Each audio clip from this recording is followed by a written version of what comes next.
बातमी अमरावतीतनं पाहूयात। अमरावतीत वरुड तालुक्यातील खडका फाट्यानजीक भीषण अपघात घडलाय। झाडावर चारचाकी आदळून तिघांचा मृत्यू झालाय, तर एक जण गंभीर जखमी झालाय।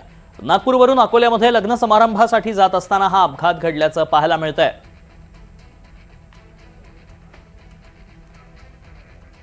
अमरावतीच्या वरुड तालुक्यात भीषण अपघात घडलाय। झाडाला ही चारचाकी येऊन धडकली, त्यात तिघांचा मृत्यू झालाय।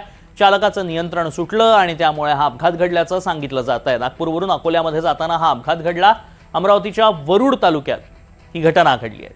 या तिघांचा मृत्यू झालाय, तर एक जण गंभीर जखमी आहे। नागपूरवरून अकोल्यासाठी लग्न समारंभासाठी जात असतानाच हा अपघात घडलाय।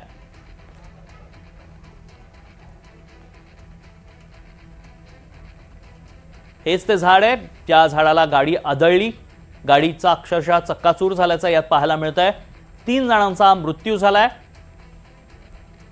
नागपूरवरून अकोल्याला कुटुंब जात होतं। लग्न समारंभासाठी जात असताना हा अपघात घडलाय। या तिघांचा जागीच मृत्यू झाला, तर एक जण जखमी आहे।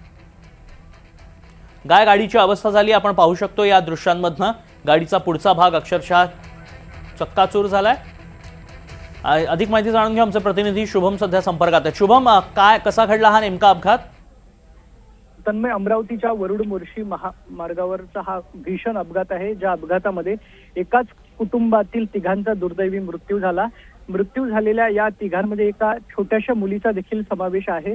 प्राथमिक जी माहिती मिळते आहे ती चालकाचं वाहनावरचं नियंत्रण सुटलं आणि नियंत्रण सुटून हे वाहन थेट झाडाला धडकलं आणि या धडकेत एकाच कुटुंबातील तिघांचा मृत्यू झाला। घटनास्थळी पोलिसांनी तातडीनं धाव घेतली, काही सामाजिक कार्यकर्त्यांनी देखील धाव घेतली आणि यामध्ये एक जे जखमी झालेले आहेत त्यांना तातडीनं रुग्णालयात हलवण्यात आलेलं आहे।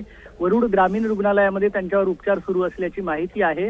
नागपूरवरून अकोल्याला हे सगळे लोक लग्नाच्या कामाच्या निमित्तानं जात होते, मात्र दुर्दैवानं हा सगळा अपघात घडला आणि एकाच कुटुंबातील तिघांचा मृत्यू झालाय। नक्कीच धन्यवाद शुभम, आपण दिलेल्या सगळ्या सविस्तर माहितीसाठी।